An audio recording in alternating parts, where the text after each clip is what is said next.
Sobat Muda, ketemu lagi nih dengan saya. Kali ini saya ditemani oleh bintang tamu kita yang kedua. Halo Kak. Ya, halo. Apa kabar nih? Ya, luar biasa sampai sejauh ini. Boleh dong Sobat Muda dikenalkan dengan diri kakak. Oke, terima kasih. Perkenalkan, sebelum saya menjadi narasumber pada podcast pada saat ini, perkenalkan, nama saya Ronald Sianto Baru. Biasa dipanggil Ronald. Saya lulus dari SMA Warga pada tahun 2020. Oh, jadi Kak Ronald ini belum lama yang meninggalkan SMA Warga ya? Ya, bener banget. Generasi COVID lah. Ya, bener.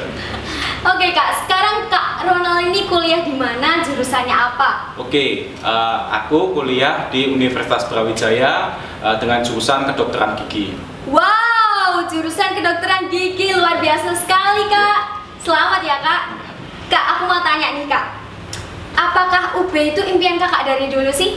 Oke, aku jelasin aja dari awal ya, Oke. kenapa aku bisa di UB. Ya. Awalnya aku itu pada saat SNMPTN, puji Tuhan aku dapat kuota pada SMA ini yang 40% itu. Ya, aku jadi berhak mendapatkan kesempatan untuk mendaftarkan diri ke SNMPTN. Walaupun pada saat itu pilihanku sebenarnya tidak realistis. Aku sadar itu, yaitu FK UNS dan FKG UGM. Nah, aku sadar pada waktu itu, wah berat juga ini. Tapi gimana? Itu kan cita-citaku dari awal. Ya, setelah itu SNMPTN pengumuman keluar. Ya bener, itu aku nggak keterima saat itu. Aku nggak sedih, nggak kaget. Ya emang kok aku pada SMA nilai nggak bagus-bagus banget. Aku juga nggak pinter-pinter banget pas SMA. Apalagi kan tahu sendiri kita pada SMA swasta. Dan pada waktu itu aku move on ke SBMPTN. Pada SBMPTN itu aku mempersiapkan ya untuk belajar lah ya. Tapi pilihannya tetap sama prinsipku di FK UNS dan FKG UGM. Tapi karena banyaknya persaingan, nilainya itu hampir sama semua. Jadi aku pada SBMPTN gagal untuk tembus. Waktu itu aku melanjutkan perjuanganku untuk mendaftarkan diri ke jalur mandiri. Hampir semua PTN yang ada nilai UTBK-nya aku pasti daftar. Dan pada saat itu saya dinyatakan lolos pada 3 PTN, yaitu FK UNS, FKG UB, dan FKG Unsud. Dan atas hasil tersebut aku merundingkan pada diriku sendiri antara FK UNS dan FKG UB. Karena pertimbangan biaya FK UNS yang begitu mahal, saya menjadi berpikir ulang dan akhirnya saya memutuskan untuk ke FKG UB. Oke, jadi seperti itu ya Kak perjuangannya kakak menuju ke salah satu perguruan tinggi negeri di Indonesia. Oke Kak, aku mau tanya nih, motivasi Kak Ronald masuk PTN apa ya? Oke, aku jelasin motivasi secara berurutan ya. Oke. Yang pertama, motivasiku kenapa kok aku bisa masuk ke motivasi masuk ke PTN. Yang pertama yaitu aku ingin membuktikan untuk diriku sendiri bahwa aku tuh mempunyai kualitas diri yang di atas rata-rata. Dan yang kedua, banyak kan waktu SMA yang meremehkan, wah mana bisa SMA swasta masuk PTN. Nah, aku mau memecahkan itu. Dan yang ketiga, karena murni personal pada diriku sendiri bahwa aku harus jadi dokter. Oke, jadi cita-cita Kak Ronald ini sangat mulia sekali ya. Jadi dokter, menolong orang sakit, menyembuhkan yang sakit. Keren sih Kak. Oke Kak, kalau aku boleh tahu nih Kak, sejak kapan sih Kak Ronald ini mempersiapkan UTBK? Oke, untuk mempersiapkan UTBK-nya aku ceritain dari awal dulu ya. Oke. Pada awal itu aku persiapan yang sungguh-sungguh bener persiapan itu sejak mulai naik ke kelas 12.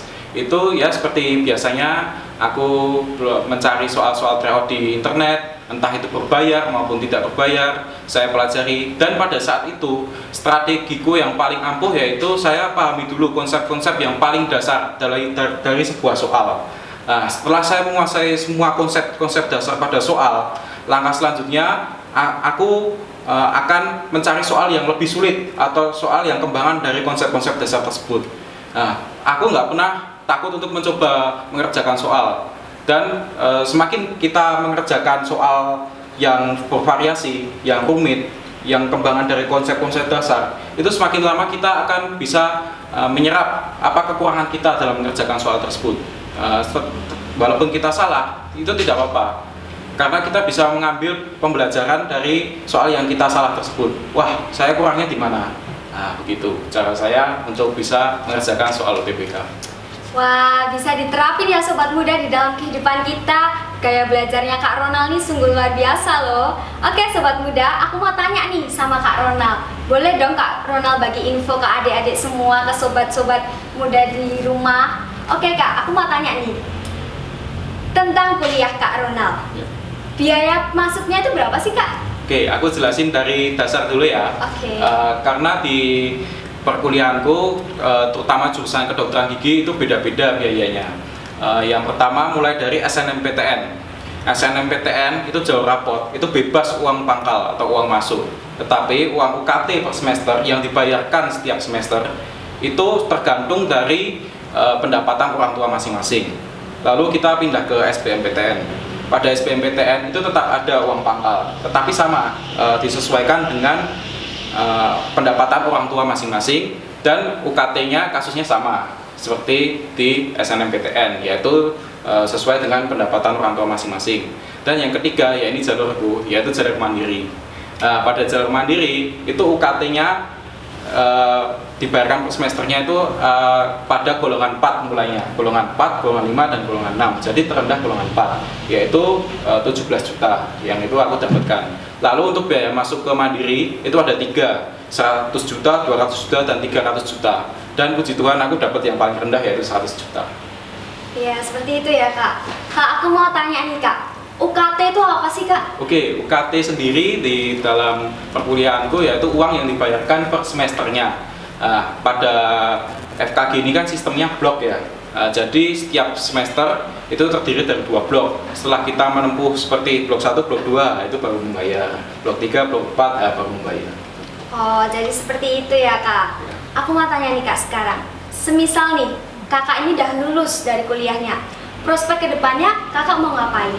Oke, yang pasti aku akan ambil ke spesialis ya sebagai dokter gigi. Di dokter gigi itu pendidikan FKG itu banyak sekali, spesialisnya ada 13.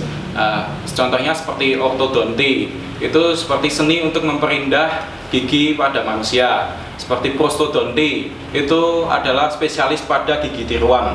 Dan yang paling aku suka yaitu spesialis bedah mulut dan maksilofasial, yang itu dimana berhubungan tentang operasi, pembedahan, luka, terus darah, lalu tumor, bibir sumbing. Itu aku paling suka dengan tantangannya itu. Jadi rencana awalku, aku mengambil spesialis bedah mulut dan maksilofasial, dan yang kedua adalah ortodonti.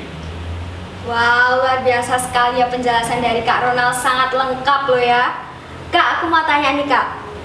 Tadi kan Kak Ronald tuh bilang kalau SNM, SBM itu selalu kedokteran umum dan kedokteran gigi. Kenapa sih Kak selalu kedokteran? Kenapa tidak memilih jalur yang lain? Oke, pada pertanyaan itu aku bisa menjawab dengan pola pikirku. Karena sejak awal pola pikirku dalam belajar untuk menembus bisa PTN yaitu plan A, aku harus jadi dokter, nggak ada plan B. Itu tanamku dalam mindset. Dan kenapa aku memilih dokter umum lalu bisa pindah ke dokter gigi? Karena sejak awal cita-citaku yaitu menjadi seorang bedah plastik. Pada bedah plastik itu karena aku suka seni untuk membuat orang lebih percaya diri lagi. Dan aku bisa masuk ke FKG itu karena aku mempunyai pertimbangan sendiri bahwa FKG itu gabungan antara ilmu kedokteran dan juga ada seninya. Jadi bisa untuk memperindah tampilan fisik seseorang. Wah, sukses selalu ya buat Kak Ronald. Sekarang satu pertanyaan buat Kak Ronald nih. Gimana sih Kak trik belajarnya Kak Ronald? Kan Kak Ronald ini jurusan kedokteran ya? Yap. Kedokteran kan materinya banyak sekali kan? Sangat. Gimana sih Kak biar bisa menyerap materi satu demi satu? Oke, aku jelasin dulu ya. Menurutku itu dalam pembelajar itu ada 3 jenis orang yang belajar. Yang pertama itu tipe yang sangat konvensional, yaitu membaca berulang kali, yang memakan waktu lama sekali. Jadi sehabis baca 1 sekali ya udah, nanti terus baca lagi 3 kali, 4 kali sampai dia tahu. Di dalam dunia kedokteran itu yaitu sinaps yang ada di otak supaya terbiasa dengan materi yang kita baca. Dan yang tipe kedua yaitu tipe Q, yaitu tipe yang belajar susah sekali fokus untuk yang lama sekali. Jadi aku pecah seperti 1 jam, 2 jam. Nah, lama-kelamaan aku sadar sendiri bahwa yang aku pelajarin itu kurang dan aku membutuhkan materi yang lebih banyak lagi yang biar aku tahu.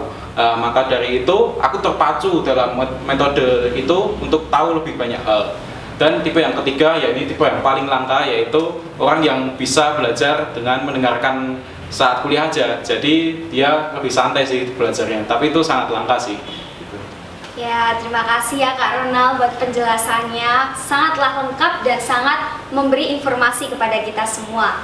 Kak Ronald, aku ucapin terima kasih buat informasi sharing pengalamannya bagaimana menuju ke perguruan tinggi negeri. Semoga Kak Ronald sukses selalu. Kak Ronald menjadi Pak Dokter. Oke, buat sobat yang muda di rumah, jangan tinggalin channel ini. Tetap di Smarga Podcast. Bye-bye. Aku memilih SMA Warga karena SMA Warga udah terkenal kedisiplinannya. Saya sampaikan yaitu tanami dulu prinsip dalam pola pikirmu. Dan kita juga harus realistis untuk memilih prodi sesuai dengan kemampuan kita.